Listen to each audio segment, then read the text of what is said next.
Assalamualaikum warahmatullahi wabarakatuh. Yang terhormat Bapak Ade Hilman selaku dosen pengampu mata kuliah Kewarganegaraan. Sebelumnya izin memperkenalkan diri. Perkenalkan, nama saya Nabil Nursyam dengan NPM 242170111052. Asal daerah saya dari Kabupaten Kuningan, Jawa Barat. Tujuan saya membuat video ini adalah untuk memenuhi tugas ujian akhir semester dari mata kuliah Kewarganegaraan. Pada kesempatan tugas video ini, saya akan membahas tentang pemilihan kepala daerah yang telah berlangsung pada tanggal 27 November 2024, terutama di daerah asal saya yaitu Kabupaten Kuningan. Sebelum ke pembahasan utama, di sini saya akan memberikan gambaran umum tentang pemilihan kepala daerah yang sudah dilaksanakan kemarin. Seperti yang sudah kita ketahui, pemilihan ini wajib dilakukan oleh semua warga negara Indonesia yang umurnya telah mencapai 17 tahun, di mana hal ini tentunya sangat wajib dilaksanakan untuk seseorang yang telah mendapatkan hak suara untuk menentukan pemimpin di daerahnya masing-masing. Dengan terlaksananya pemilihan kepala daerah ini akan memberikan perubahan positif bagi masyarakat seperti halnya di perubahan ekonomi, politik, sosial, dan lain sebagainya. Yang selanjutnya itu adalah tahapan-tahapan pilkada atau tahapan mencoblos di TPS. Yang pertama, datang ke TPS terlebih dahulu. Yang selanjutnya, yang kedua, kita harus mengisi daftar kehadiran. Setelah mengisi daftar kehadiran, kita pasti mendapatkan surat suara. Nah, yang selanjutnya, surat suara itu dibawa ke bilik suara dan kita melakukan penyoblosan di bilik suara itu. Nah, setelah melakukan pencoblosan itu, kita lalu menyimpan surat suara itu ke kotak suara. Nah, setelah itu sebagai tanda telah mencoblos pemilihan kepala daerah di daerah itu pasti akan ditandai dengan tinta berwarna ungu di sini. Nah, yang selanjutnya itu ada mengidentifikasi kandidat yang bertarung dalam pemilihan kepala daerah dan program apa yang diunggulkan oleh calon-calon kepala daerah yang ada di Kabupaten Kuningan. Yang pertama itu ada nomor urut pertama, yaitu Bapak Dian Rahmat Yanuar dan Haji Tuti Andriani. Dengan program yang diunggulkan mempunyai 10 program, tapi di sini saya hanya menyebutkan 5. Yang pertama, ngaji diri, nyaah ka santri, ka guru ngaji dan pesantren mandiri. Yang kedua, Gema Sadulur, gerakan bersama ngariksa kaum duafa, lanjut usia dan pengangguran. Yang ketiga, Jawara Tani, jaringan irigasi Walatra Cai Tani Mukti. Yang keempat, Someah Kasemah, sistem online modern, efisien dan mudah untuk buka investasi ramah lingkungan. Dan yang terakhir ada pertama, pelayanan dasar kesehatan, pendidikan, mapan dan paripurna. Yang selanjutnya itu ada program unggulan dari calon bupati dan wakil bupati nomor 2, yaitu Bapak Ridho Suganda dan Haji Kamdan.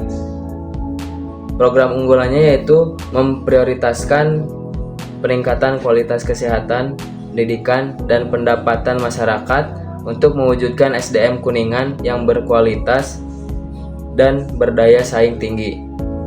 Nah, yang selanjutnya itu yang terakhir merupakan program unggulan dari pasangan nomor urut 3, yaitu Bapak Yanuar Prihatin dan Bapak Udin Kusnaidi, yaitu program unggulannya menjadikan Kuningan sebagai kota angklung. Yang selanjutnya itu ada tingkat partisipasi masyarakat terhadap pilkada di daerah saya sendiri, yaitu Kabupaten Kuningan. Menurut riset, di sini aspek yang sangat menonjol dalam pilkada di Kabupaten Kuningan adalah menurunnya angka partisipasi pemilih, khususnya di kalangan masyarakat pedesaan. Sekitar 312.000 pemilih tidak menggunakan hak suaranya untuk memilih pada pemilihan pilkada kemarin tanggal 27 November. Secara persentase hanya 35% pemilih tidak menggunakan hak untuk memilih. Yang selanjutnya kita telah mencapai ke hasil perhitungan suara, yang mana pasangan calon bupati dan wakil bupati nomor 1 yang memenangkan perhelatan pilkada pada tahun 2024 yaitu Dian Rahmat Yanuar dan Ibu Hajah Tuti Andriani. Dengan visi Kuningan melesat, maju, empowering, lestari, agamis, dan tangguh. Dengan misinya ada 6.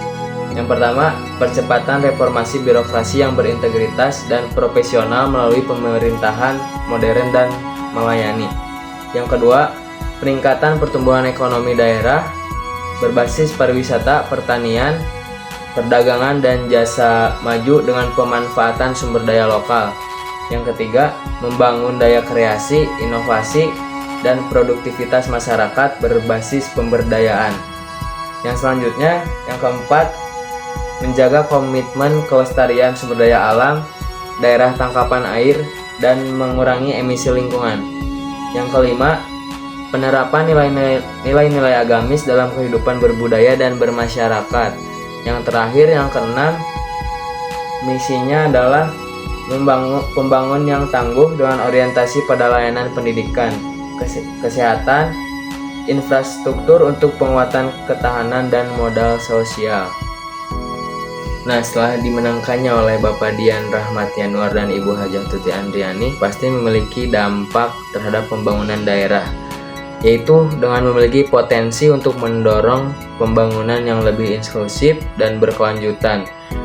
Di balik keberhasilan Bapak Dian Rahmat Yanuar dan Ibu Hajah Tuti Andriani, implementasi program yang disampaikan pasangan calon nomor 1 sangat tergantung pada komitmen dan kemampuan mereka dalam menjalankan amanah-amanah dari masyarakat. Nah, di sini ada sedikit permasalahan tentang pilkada yang terjadi di Kabupaten Kuningan. Nah, permasalahannya itu adalah kurangnya partisipasi masyarakat pedesaan dalam memberikan suara untuk pilkada tahun 2024. Hal ini tentunya sangat mempengaruhi daftar pemilih yang sudah tertera dalam data pemilih tetap atau DPT yang tadinya sekian menjadi kurang dari itu setelah hari pencoblosan tiba. Nah, saran untuk pilkada yang akan datang, berarti yang pilkada 2029, yang pertama itu saran dari saya KPU melakukan sosialisasi kepada masyarakat agar suara pencoblosan sesuai dengan DPT yang telah dicantumkan. Nah, yang selanjutnya itu KPU bisa saja melakukan kolaborasi dengan masyarakat setempat atau organisasi masyarakat yang tentunya akan lebih bisa merangkul untuk mengajak ke tempat pemungutan suara agar data pemilih tetap yang tadinya misalnya 70 orang tidak kurang dari 70 orang itu. Nah, selanjutnya ada kesimpulan yang telah dibacakan dari awal oleh saya akan simpulkan sedikit. Nah, ini merupakan gambaran umum mengenai pilkada, yaitu orang yang telah mencapai umur 17 tahun diwajibkan untuk menggunakan hak suara untuk memilih pemimpin di masa depannya. Nah, yang selanjutnya ada tahapan-tahapan pilkada atau tahapan mencoblos. Nah, yang selanjutnya itu ada para calon bupati dan calon wakil bupati memiliki program unggulannya tersendiri. Namun, di balik itu hasil dari pemilihan kepala daerah dimenangkan oleh nomor 1 Bapak Haji Dian Rahmat Yanuar dan Ibu Hajah Tuti Andriani. Nah, di sini ada sedikit tantangan atau permasalahan pilkada di daerah Kabupaten Kuningan, yaitu kurangnya partisipasi dari masyarakat pedesaan dalam memberikan suara untuk pilkada 2024. Nah, dari saran untuk pilkada mendatang atau pilkada di 5 tahun berikutnya, saran yang pertama, KPU melakukan sosialisasi kepada masyarakat. Yang selanjutnya juga KPU melakukan sosialisasi di media sosial dan juga bisa dengan melakukan kolaborasi dengan organisasi masyarakat, tentunya yang lebih dekat dengan masyarakat itu sendiri. Yang selanjutnya ada sedikit kesan dari saya tentang pilkada dari Kabupaten Kuningan atau daerah saya sendiri. Karena saya sedang berkuliah di Universitas Siliwangi, saya berstatus sebagai mahasiswa baru dan kemarin untuk pulang ke daerah asal saya, ke Kabupaten Kuningan, itu merupakan salah satu hal yang paling ditunggu-tunggu karena itu juga bakal menentukan calon pemimpin di kabupaten saya sendiri, yaitu Kabupaten Kuningan. Kesannya sangat bangga dan ya bangga bisa mengikuti pencoblosan pada tanggal 27 November, dan semoga pemimpin yang terpilih dapat menjalankan tugasnya dengan baik, dan semoga bisa mendengarkan masyarakat keluh kesah dari masyarakat apapun itu.